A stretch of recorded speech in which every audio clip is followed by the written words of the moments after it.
So welcome to our webinar. This is focused on professional services firms, and for those who don't already know me, I'm Anna JARROLD. I'm the tax partner leading our professional services tax team in the UK. BDO is a global accounting network providing auditing and accounting tax services, and I'm pleased to now announce our new numbers. So as you can see on the screen, we've got over 90,000 people now, turning over more than $10 billion in revenues, and we work across 167 countries. So pretty much where most people operate from. So our topic today is VAT, and it's a large topic, and we'll be talking about VAT matters that are focused on professional services firms with our speaker today, Ishvinder Bedi. Ish, as you can see on the screen, so hello Ish, is a chartered tax advisor specialising in VAT, and as you can see has got more than 12 years of experience of advising clients on international and domestic VAT matters. So Ish is our go-to person who advises professional services firms, so I'm really pleased that he can join us today. And it covers all sorts of issues relating to VAT, and some of which I'll run through here and we'll pick up on the webinar.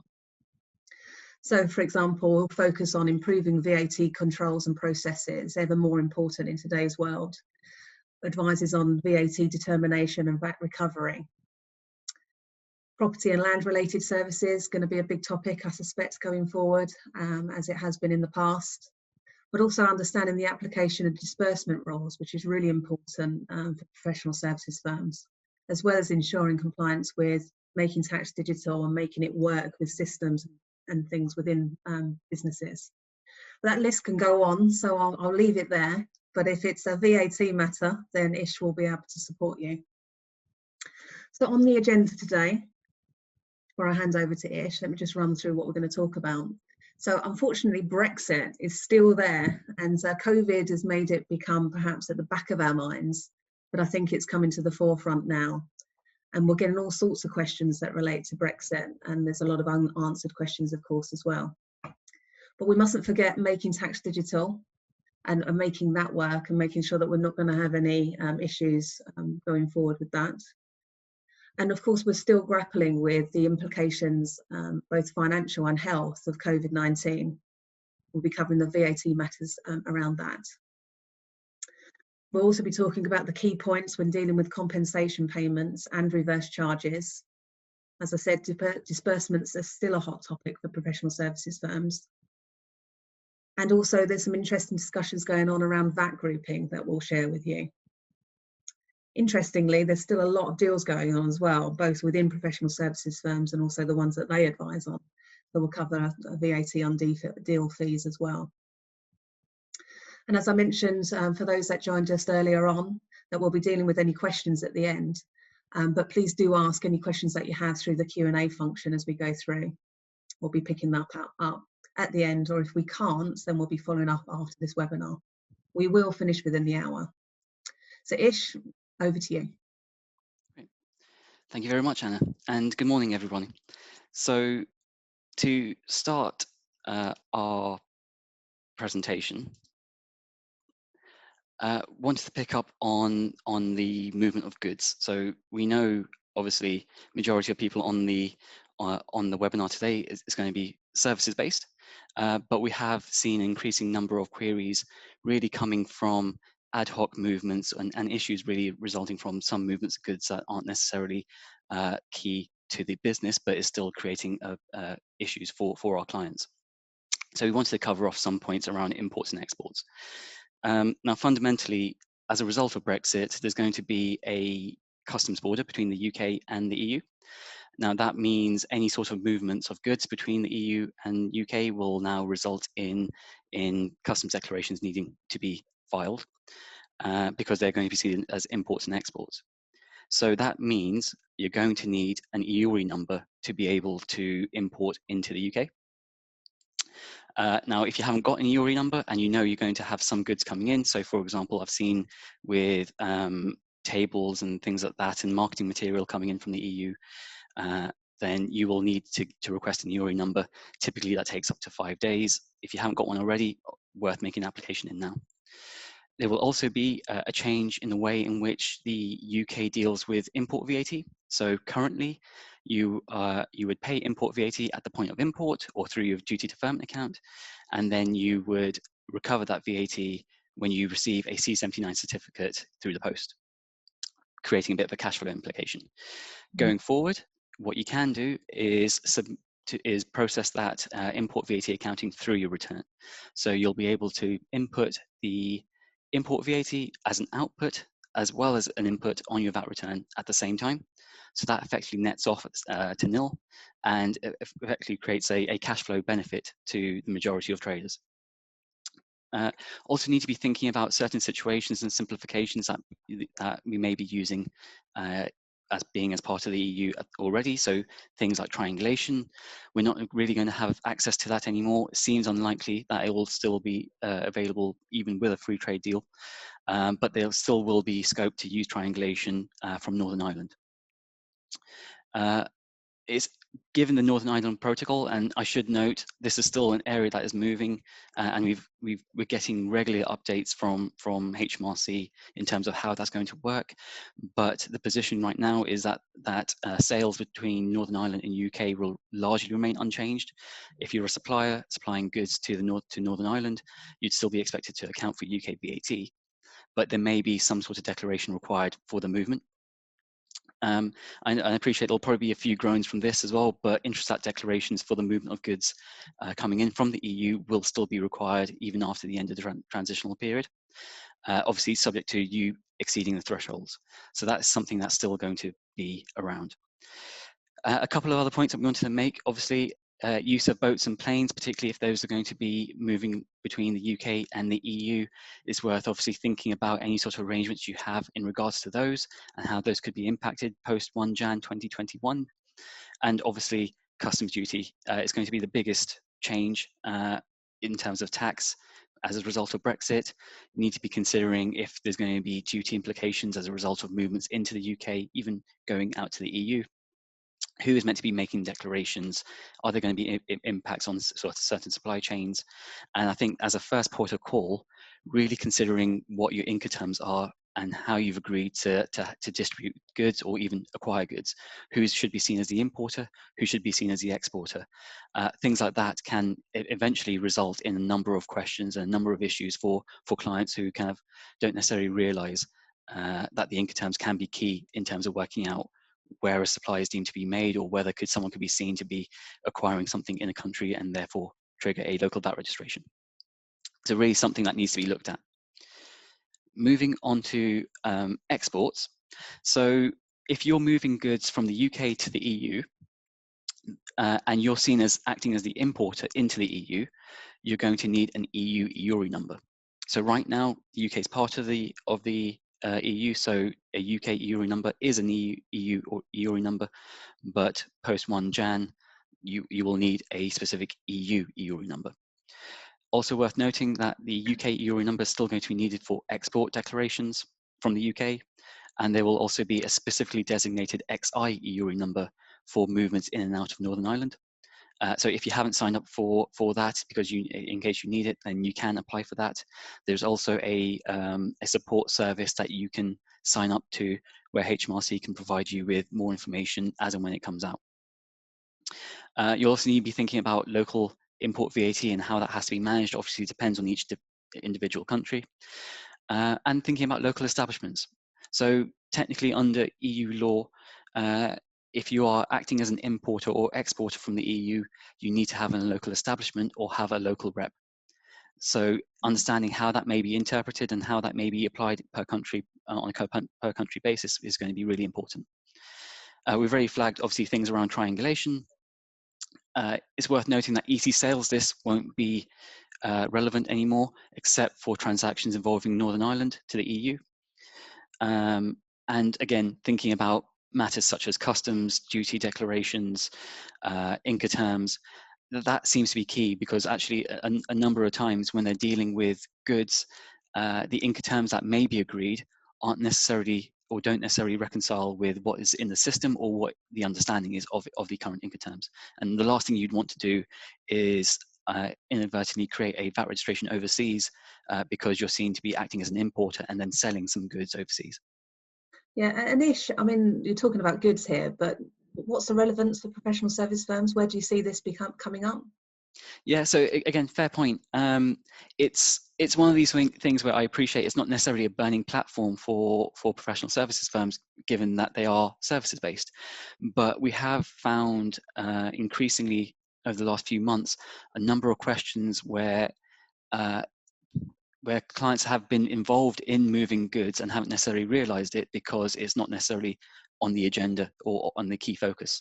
So I think as we were talking previously, one of our clients dealing with the purchase and distribution of marketing material, so things as minor as umbrellas, notepads, pens, etc., how those are all meant to be distributed and sold to member firms across Europe. We've also seen the purchase of fine food and drink from Italy and tables from Italy for conference rooms and for facilities in offices. Obviously, no one necessarily wants to work in a meeting room that doesn't have a table in it. So it's just worth thinking about it around the houses. Like I said, not necessarily a burning platform, but still could potentially create some issues for professional service firms if not necessarily thought about. Yeah, great, thank you. So moving into services, and in particular sales of services. So I think it's really important to split this up between B2B and B2C supplies. So if we're just talking about professional consultancy services, in terms of B2B supplies, we're not expecting any real changes in regards to that. So if you are seen to be providing your service to a business out in France or to the US, it's still going to be outside the scope of UK VAT, still potentially subject to the reverse charge. Normally, obviously, UK businesses would want to collect the VAT number of their EU recipient to show that they are in business and to get some evidence around the customer's location. I would still say that that's worthwhile collecting, again, for the basis of saying that you know where your customer is and that you can evidence that they're in business. But also, obviously, wider customer due diligence around confirming where they're located, etc., and your KYC. All that information is really going to be relevant to general client take-on, and that's all going to be relevant to you managing your VAT and proving to HMRC services are treated as outside the scope correctly. Now, when it comes to B2C transactions, I think that could be subject to some significant changes. So as I'm sure a lot of you are aware, in terms of B2C supplies of consultants, lawyers, accountants, or similar, if you're providing those services to individuals based outside the EU, then that can be seen as outside the scope of UK VAT. Now, post 1 Jan, our understanding is that that rule will change so that it will apply to any services or any professional services, I should say, provided to individuals based outside the UK. So if you are providing some consulting services to a French individual post 1 Jan, that should be subject or outside the scope of UK VAT. It's also worth noting that the Chancellor has announced that from 1st of Jan, businesses that will be able to reclaim input tax on specified VAT exempt supplies provided to EU clients.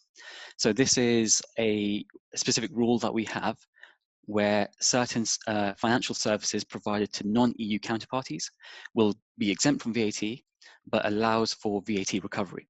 So obviously for financial services firms, that presents an advantage for them because then they can then recover VAT, which tends to be a massive cost for them.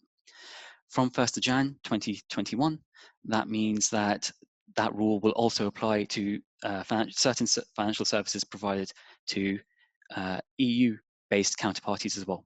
So again, potentially improving the VAT recovery for a number of financial service firms. And then finally, it's worth pointing out, we also know, a number of our clients have overseas VAT registrations for a number of reasons. It might be because of land-related supplies or otherwise.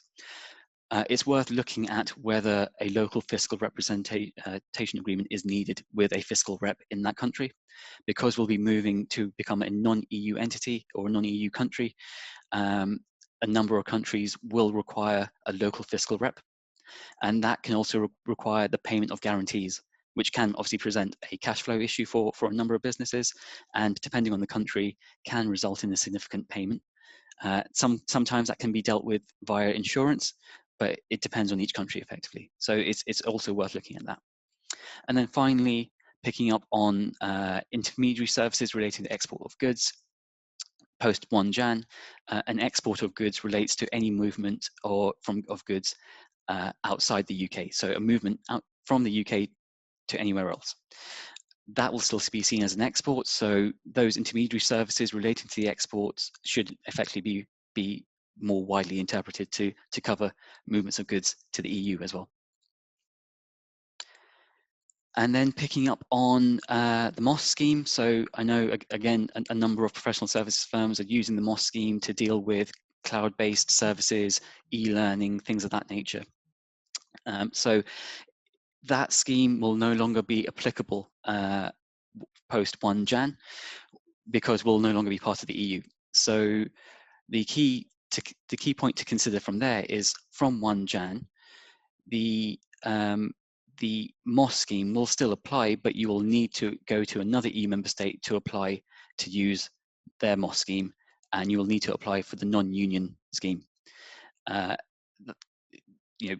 think it's going to be beneficial for a majority of clients if they are using the MOS scheme to do that. Otherwise, they could very well have to register locally overseas in each EU member state, and they obviously not going to want to do that.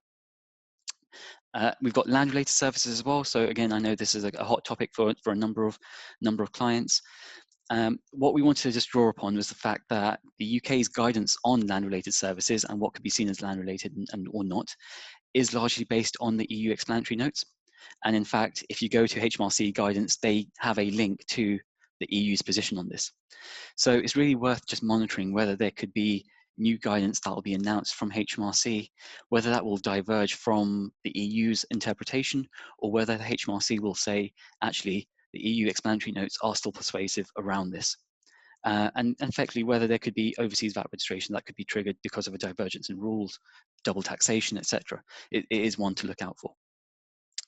We've also picked up on use and enjoyment later on in our slides, which I will go into in more detail, because that in itself can be a bit of a headache.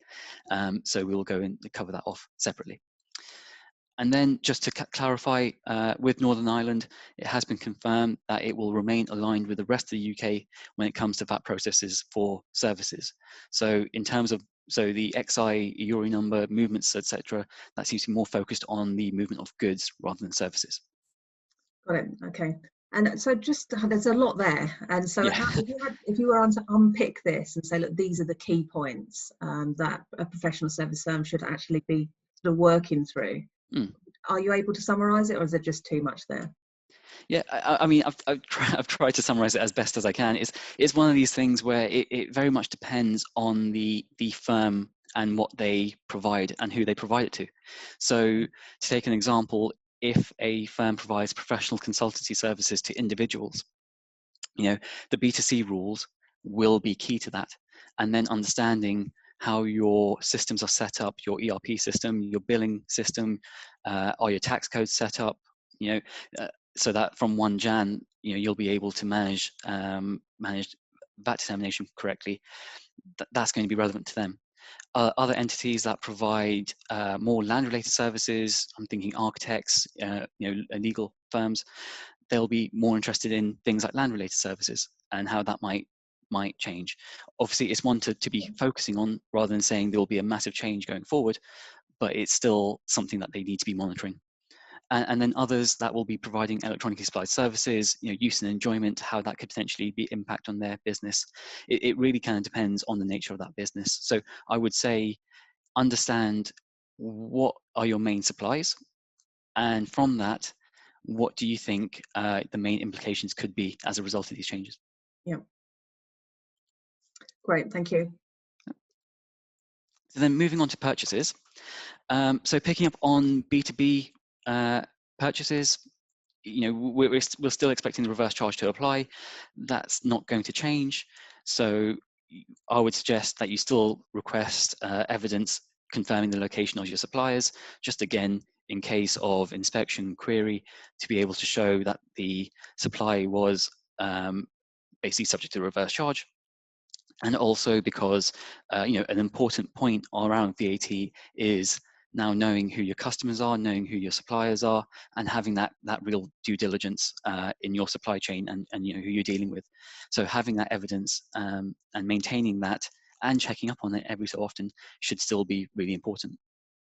It's worth noting that despite the fact that the transitional period will end from the 1st of Jan, EU VAT refunds are still going to be available to UK businesses until 11 p.m. on the 31st of March 2021.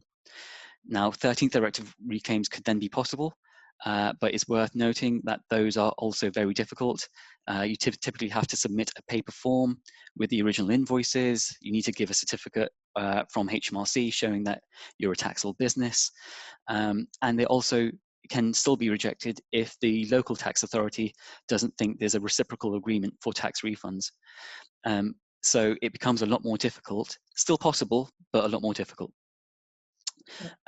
It's worth obviously mentioning the EU place supply rules won't really change, but the interpretation of them will, because the UK will be seen as a non-EU country now. So some of their rules, particularly around use and enjoyment, etc., will focus on the UK as a non-EU country. And then again, picking up on land-related services, those are still going to be subject to VAT where the land is effectively and use and enjoyment, which we'll be picking up on now, has the potential to create a number of issues for clients. Okay. So moving on to use and enjoyment, and I appreciate that there's been some questions about whether you get the slides.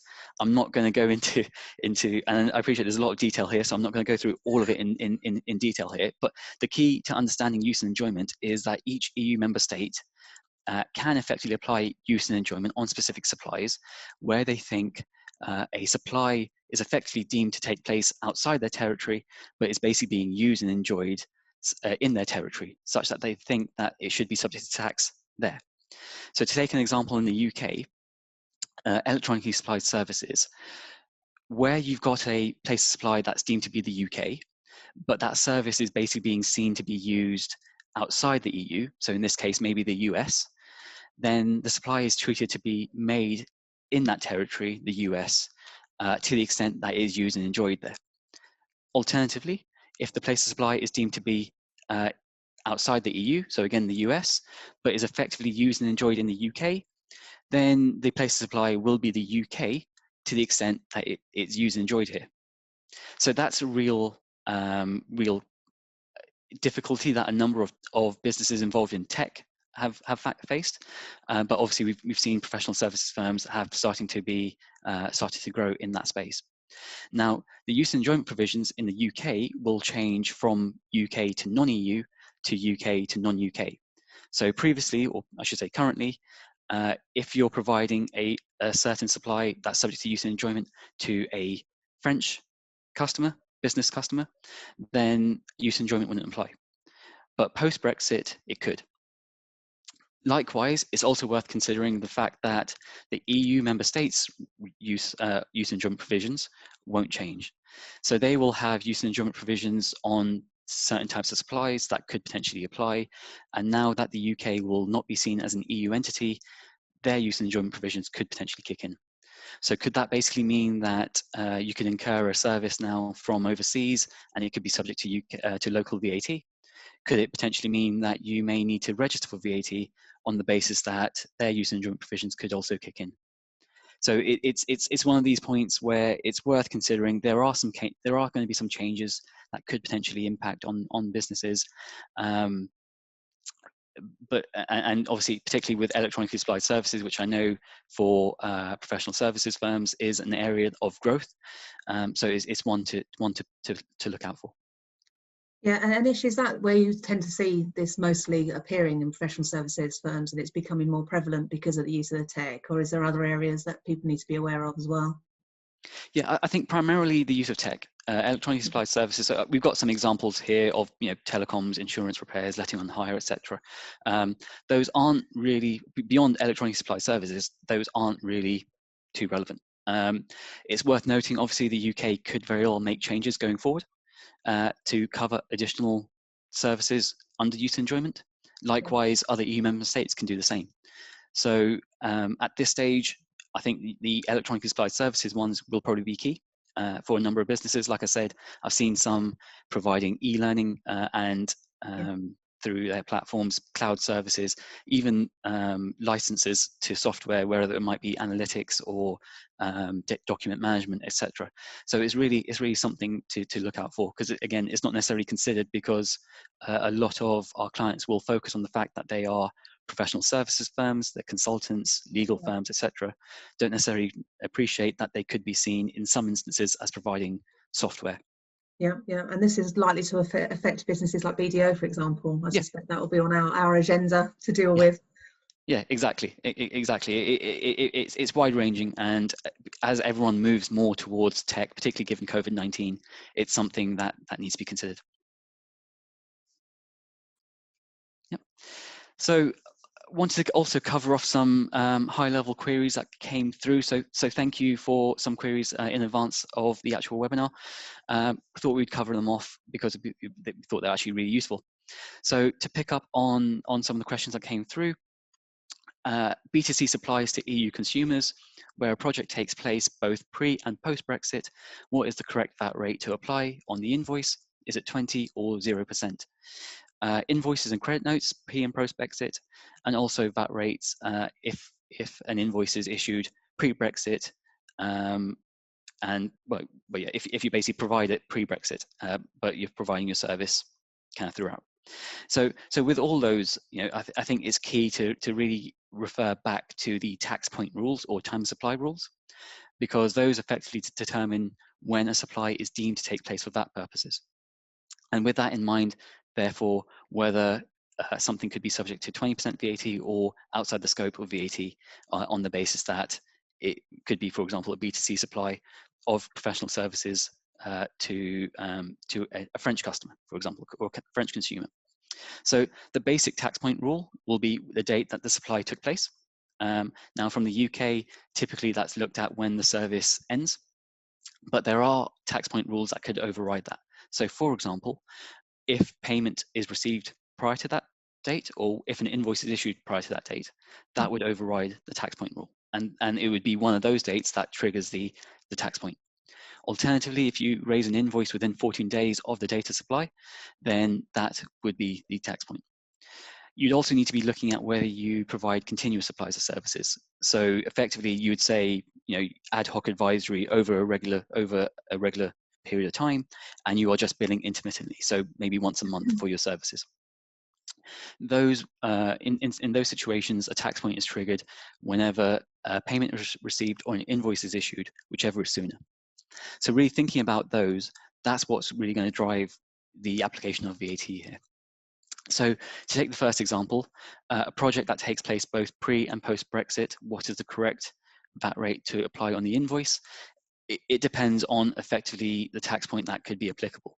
So if you are completing your service over the transitional period, but you raise an invoice prior to the end of the transitional period, that secures a tax point. 20% VAT is going to be applicable. So you need to be thinking about that. In terms of, if an invoice and if the tax point is kind of realized after the transitional period, then you could treat it as outside the scope of VAT. In terms of invoices and credit notes, you'll need to be thinking about, again, what is the tax point of that? So if you raise an invoice prior to the end of the transitional period and you credit note that, obviously that would be subject to 20% VAT. We would expect the credit note to also reflect that VAT adjustment as well, because you need to cancel that invoice out. Now, when you then reissue your invoice, just because you reissued your invoice, that doesn't change the tax point. So the tax point would have been secured prior to the end of the transitional period. So in our view, that would still most likely be subject to UK VAT. And then the final example, VAT rate to customers post-Brexit if a supplier provides their invoice pre-Brexit. So again, if that invoice effectively triggers the tax point, that would be subject to 20% VAT. And so yeah, those were some of the examples that we obviously covered, and those were, I appreciate, a whistle-stop tour of all things Brexit. I know obviously we're approaching it. We've got less than 30 days now until the end of the transitional period. I think the key really is to be thinking about how it could impact on you. You know, what sort of inputs, outputs do you have? Do you have any sort of international dealings with goods that could be impacted by this? Those are the sorts of questions you need to be thinking about and potentially getting ready for. So then moving on to other points that we wanted to bring up that we thought would be relevant to professional services firms, making tax digital. So obviously this is HMRC's flagship project to really change the way in which we manage our VAT compliance. We now know obviously the consultation is going to start opening up for corporate tax. So that's now looking at coming on board. But obviously VAT is the first one that's been subject to making tax digital. Now, I would expect the majority of participants on this webinar should already be filing via an API. But it's worth noting that HMRC did announce anyone that is not required to use MTD and file a VAT return via an API would be required to do so from 1st of April 2022. So those would be situations where a firm is not or is under the VAT registration threshold or taxable turnover threshold. That could be, for example, because it is making a majority of outside the scope supplies. Also worth noting, the soft landing period that has now been extended again by HMRC to cover off to cover off VAT return periods starting on or after the 1st of April 2021. It's really, and that's been extended because of COVID-19. And you know, it's going to be key to make sure that you have digital links in place before then. Thanks, Ish. So deadline of which making tax digital, a number of changes come in is the 1st of April 21. So what do you think you should be suggesting to people? What are you suggesting to people that they think about in advance of that deadline?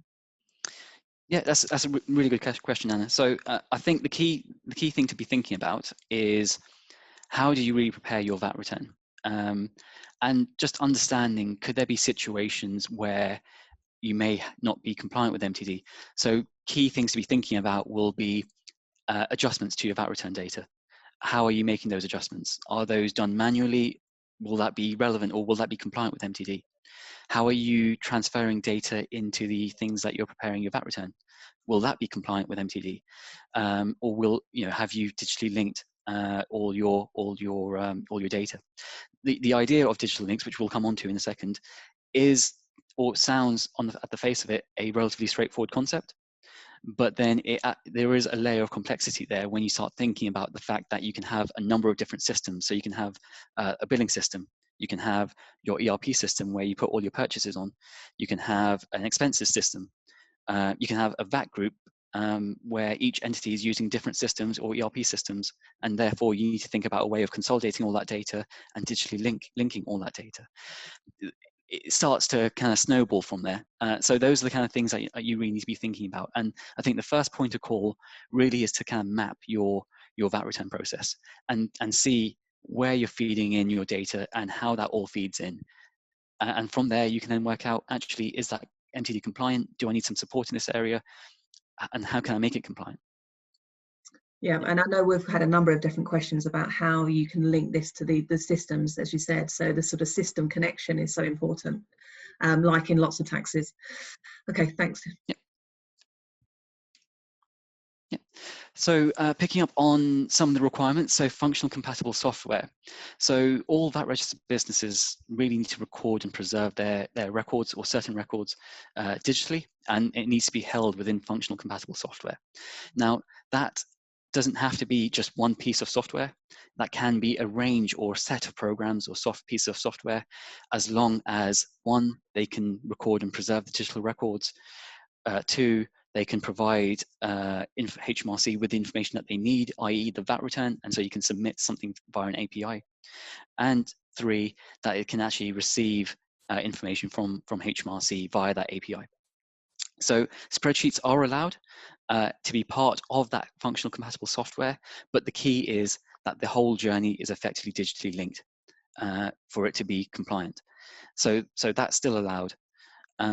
And yeah, it doesn't need to be held just in one piece of software. It can be held in different programs, again, as long as the journey from extraction of data to the filing of your return can all have a digital audit trail and it is all digitally linked. So it's really something to be thinking about to make sure that you can show a digital audit trail of your VAT return process. So what is a digital link? Again, like I said, it sounds relatively straightforward. It's effectively one where there's a transfer or exchange of data made electronically between software programs. So things like copy and paste or manual transposition of data won't qualify as a digital link. Linked cells can, albeit I would probably say that that sets like the lowest bar for digital link.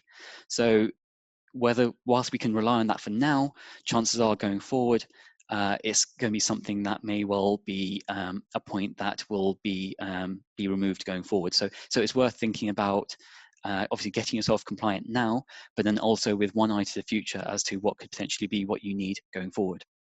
And we've also got some examples here of what can qualify as a digital link. So for example, CSV imports, API transfers, and also emailing or transferring data on a portable device like a USB stick, and giving that to an agent. That can still qualify as long as the agent can extract that data digitally as well. So if they're copying and pasting that data, I wouldn't say that's a digital link. So you need to think about that part of the process as well. And again, like I mentioned, it's that complexity there around how you're preparing your VAT return, where the data is coming from, and are you comfortable that that's all being effectively digitally linked and that you've got all the records that you need to keep within that entire chain. And now picking up on some digital record keeping, we've seen a lot of questions around adjustments. It's worth noting that there can be some adjustments that have to be done manually in certain situations. So, for example, partial exemption, fuel scale charge, capital goods scheme, those can be done manually. Those can be done outside of your functional compatible software. And then you can put in the final adjustment into the VAT return calculations. So those are okay. But it's also worth noting that where input tax claimed or output tax due on a supply has been changed because of an adjustment, you don't necessarily need to amend the digital record of that supply. That's now a change that HMRC has put in their guidance, which has the force of law, and it's effectively, again, it's an easement. It's meant to be a slight relaxation of the rules to help people comply with the rules. So is that something that will change going forward? We don't know yet, but again, it's just worth thinking about. And also when you're dealing with error corrections, if you're submitting an error correction via method 2, which is effectively a direct error correction to HMRC, i.e. something you're not putting through your VAT return, then again, you don't need to amend the digital record of that supply. So again, it's worth thinking about what sort of adjustments you're making. Now, some of the key issues that we've picked up on when we're dealing with some of our clients, utilization of incorrect tax codes. This seems to be a regular issue, particularly in the legal industry, where they're using certain systems that don't allow for the control of the use of overseas tax codes. That seems to be a common issue, and then it's the correction of that. Sometimes we've seen is being done manually and not necessarily done in system. So you need to be thinking about that. Manual reverse charge, again, some systems not necessarily dealt with or deal with the reverse charge correctly, so people put it in manually. That's not going to be compliant with MTD. That's something that HMRC would expect is done in system. So you would need to think about whether you would need to change your tax codes or the reporting to make sure that that is picked up correctly. It could be that you, for example, if it's impossible to do in your system, that you have to enter a transaction twice as an input and output to manage the reverse charge correctly. And also, a couple of other points, lack of detail on VAT reports. It sounds like a simple thing, but I think stock VAT return reports from a system can typically not be too detailed. So it's not very easy to work out what needs to be adjusted, what needs to be reviewed. And so can you think about ways in which you can supplement your review and get a bit more detail in your VAT reports so that you can target specific piece of information that you may want to question or query? And also a number of points that have been picked up by HMRC following discussions, so supplies from third-party agents. where a summary document might be provided by the agent to confirm all the income that they're meant to be declaring. HMRC have confirmed that in those situations, you can treat that document as one invoice for your digital records, and that it can't fall within the digital record keeping requirement until you actually get the information from the agent. Employee expenses, because obviously you can have lots of entries on an expense form. You're not meant to record each individual expense item on an expense form. You just need to show the total value of expenses and input tax allowable, and things like petty cash. So you can group some transactions if the VAT inclusive value of the transactions do not exceed £500, and the individual purchases in itself do not exceed £50 on a VAT inclusive basis as well. So again, number of issues that come up, a number of issues that's worth thinking about. But again, working holistically around your VAT return process to understand where the issues could potentially lie. We obviously still have a few months left before that deadline, so it's worth really getting your or looking at your VAT return to see where you can make sure there could be some issues with non-compliance. Another point I'll speak on briefly. So obviously, I'm sure a lot of participants here have used the VAT deferral that was granted by the UK government. It's worth noting that that payment, or the deferral was for that VAT, was meant to be paid by the 31st of March 2021. It's now worth confirming that there's going to be an opt-in scheme, and I highlight opt-in scheme, that allows businesses to be able to make payments of VAT over 2 to 11 monthly installments, and that all payments could be made then up to 31st of March 2022. You're going to need to sign up for that, and it seems to be clear that your agent can't do that. So even if you outsource your VAT compliance, you may need to apply for that yourself if you need to use it. We don't have any guidance on it yet. We're expecting the scheme to open up for applications in early 2021, but there's some things you can do to kind of get your affairs in order. So for example, you're still going to need to have some deferred VAT. You're going to need to make sure that your VAT returns are up to date and you've submitted all your VAT returns, and you're going to need to be able to actually pay the VAT by direct debit. Some other points that they mentioned is that you need to have your government gateway account, which I assume the majority of parties here will have. Error corrections, if there's any errors that need to be corrected, you need to do that as soon as possible. Otherwise, the deferred VAT balance won't necessarily reflect the right amount. And yeah, you need to be aware of the amount that you owe to HMRC.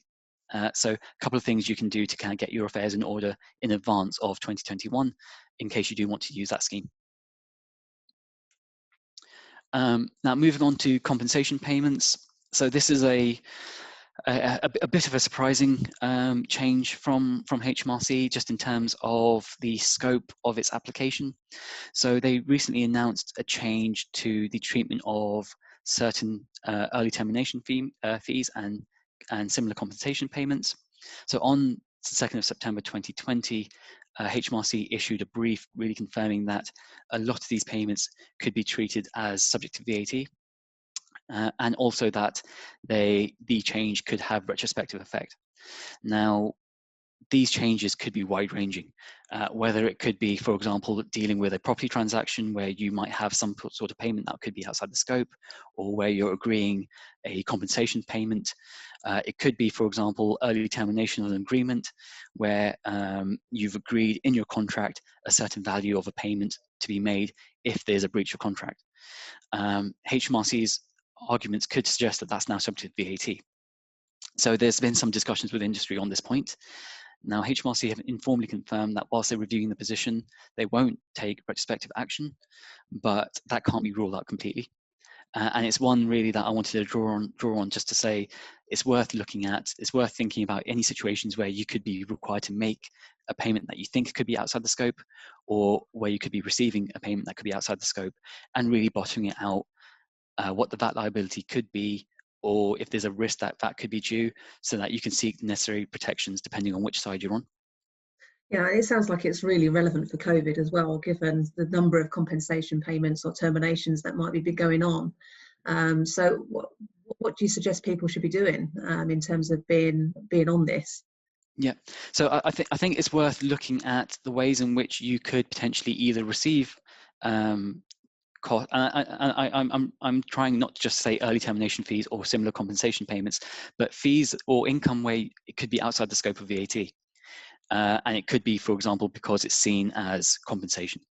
In those situations, I think it's worth looking at those situations and seeing whether there's scope for those to be subject to VAT, and really understanding what the contracts would say for those payments to understand if if it is actually subject to VAT because of this change in policy, then who is required to pay for that, and is there any sort of scope for protection? So, for example, if you're the entity receiving the outside the scope income, do you have protection to say that the agreement for that payment is VAT exclusive? So the payee will be the one responsible for VAT there, and that actually there's a clause confirming that if VAT is due, that they will pay that. Alternatively, if you're the one making that payment, would you want to agree or look at the contracts to see whether that payment is VAT inclusive, in case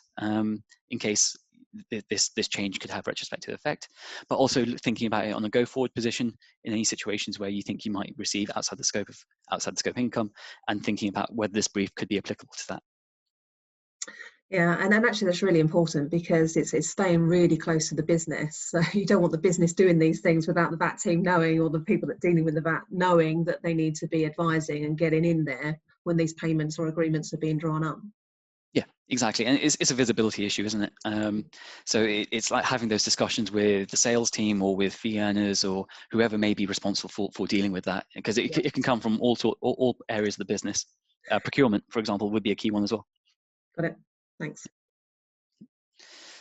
So then moving on, again, I appreciate we're running out of time and we still have time for Q&A, so I will be very brief on domestic reverse charge.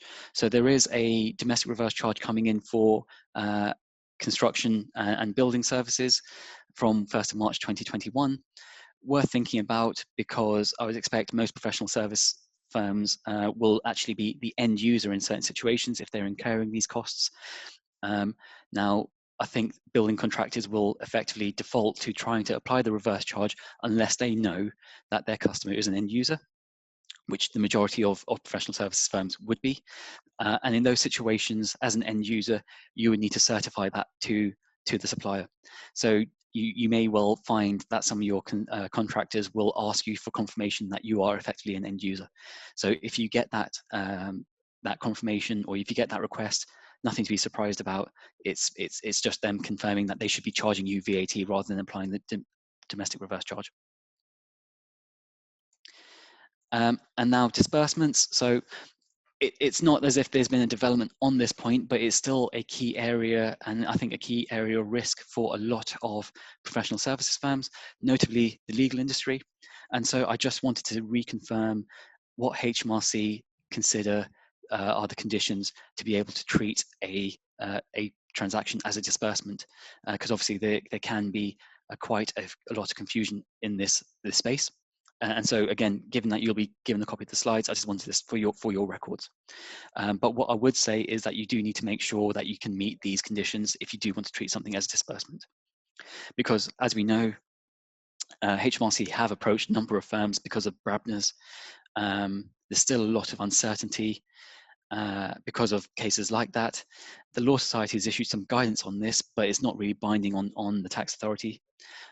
So my view would be to apply disbursement rules strictly. So applying those key tests and also documenting the basis and the policy for VAT treatment, because ultimately, whilst you can have controls and whilst you can try to manage it, a lot of the time the treatment for disbursements is decided by a fee earner who, whilst they're close to the supply, won't necessarily be a tax expert. So they won't necessarily know if the disbursement rules have been applied correctly.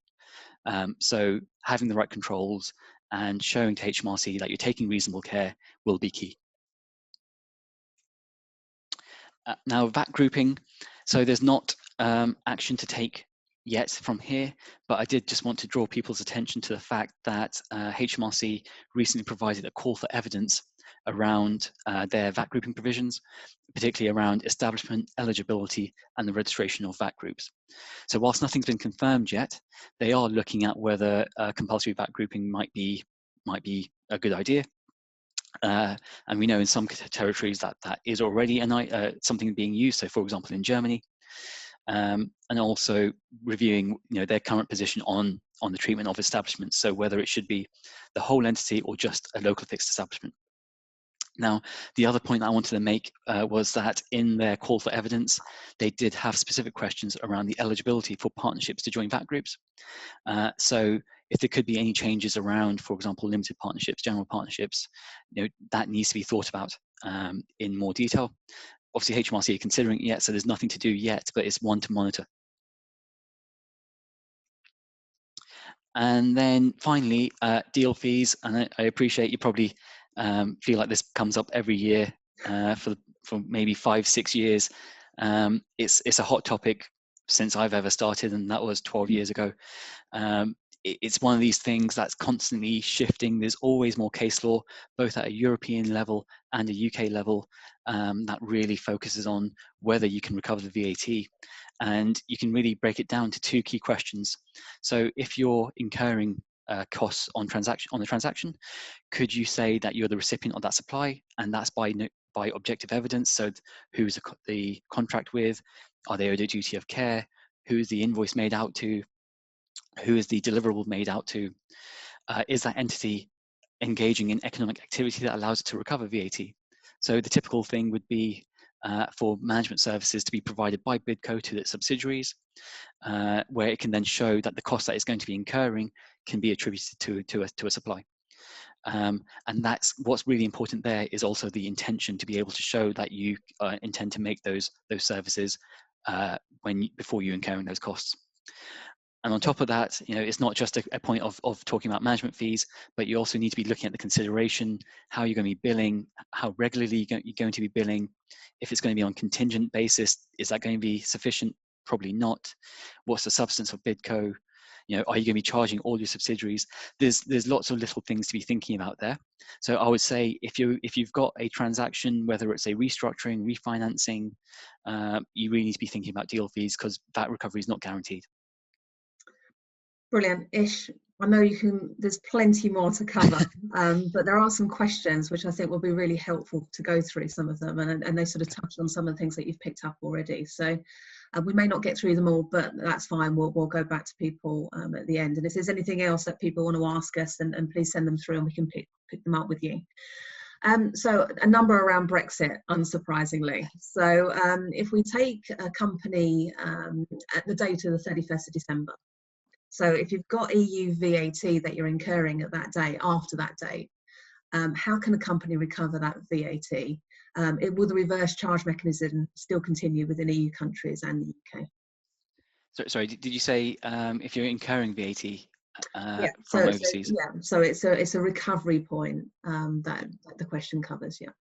So if you're going to be incurring local VAT, so if something's only, for example, if you incur a supply from a French supplier, and they say it's land related and subject to French VAT, then you could still make a refund claim.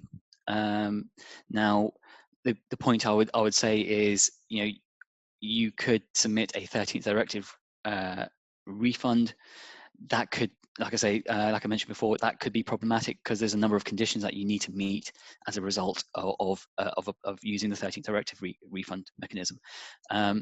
Now, the other point to mention is that the refund mechanism, the online refund mechanism, applies until 31st of March 2021, so even after the transitional period. So you could still potentially submit a refund claim, but it depends on the periods that you're looking to claim. Now, if you're talking about a general B2B supply, so for example, a supply that is treated as taking place, a French supplier providing a UK business with a supply, and it's subject to the reverse charge. In those situations, it is just a standard reverse charge procedure. You would self-account for the input tax and output tax on your VAT return. It's just an in and out. And for the majority of professional services firms, on the basis they're fully taxable, it shouldn't present a cost to them. Got it. Okay. Complexities, right? So another question, this time in relation to land-related services. So if you're currently providing legal services in relation to UK property, but the client is based in the EU, so UK output VAT charged on that, is that changing at all post-Brexit? No, so if you're providing a land-related service, that place of supply rule will still stay the same. So if it's UK land-related, you're a UK supplier, you would still need to charge UK VAT on that supply, because the exceptions that we talked about, for example, with the B2C supplies that we mentioned, that excludes land-related services. So I would still expect that to be subject to UK VAT. Yeah. Again, now the problem that your customer face they may well face difficulty with submitting a refund for that VAT as well. Yeah, got it. None of this is going to be easy. Unsurprisingly, I guess. So question about a VAT point here. So with the B2C change from the 1st of January, if someone is providing a service that expands the 1st of January, so there's some services before and there's some services afterwards, what happens with is there an apportionment effectively of the supply? So is there something that you need to raise an invoice, say, for pre-31st of December and then post-31st of December, or how do you deal with that? Yeah, so it's a good point. Again, I would point to the tax point rules. So we know, for example, when there were changes to the UK VAT rate, there were anti-forestalling rules that meant that you couldn't necessarily try to shift a tax point to an earlier point to make the use of a lower VAT rate compared to another one. I haven't seen that applying in this case, so my understanding is that the tax point rules will still apply. You'd need to be thinking about when that tax point is effectively deemed to take place for VAT purposes, as we kind of alluded to previously, whether it's a continuous supply or whether it's like a one-off project, and then from that derive when VAT would be due. Got it. Okay. And another specific point, I think you covered something around this, but this is very technical. So do we know if Schedule 4A, Para 16 1B, is, hopefully you know what that means, is definitely changing to cover individuals outside the UK instead of outside of the EU? And will this be from the 1st of January? I think this is something you covered in your presentation. Yeah, so from our discussions with HMRC, yes, that is our understanding. Now, in terms of draft legislation, etc. Can you just explain what it means, just for everybody else? Yeah. Oh, so the B2C supplies for professional services, consultancy, lawyers, accountants, and similar services. Right now, if you're providing those services to a non-EU individual, that's outside the scope of VAT. But if you're providing it to an EU individual, that's subject to UK VAT. So post 1 Jan 2021, that will change so that the supply, if you're providing it to an EU individual, will be outside the scope of UK VAT. So that's our understanding. I mean, I haven't seen the draft law. Like I said, there's guidance coming out all the time, but I do know that's the intention. Fantastic, Ish. Look, the questions continue, and I had some questions I wanted to ask as well, all around the practicalities of some of these things. But as always, we've run out of time. VAT is a massive topic, but thank you very much for your insights there, Ish. If people do have any questions that they'd like us to follow up with them, please do send them in to us, and we'll pick them up with you. Thank you for listening, and as we've said, we will send round the slides and the recording at another point shortly. Thanks very much for listening. Thank you.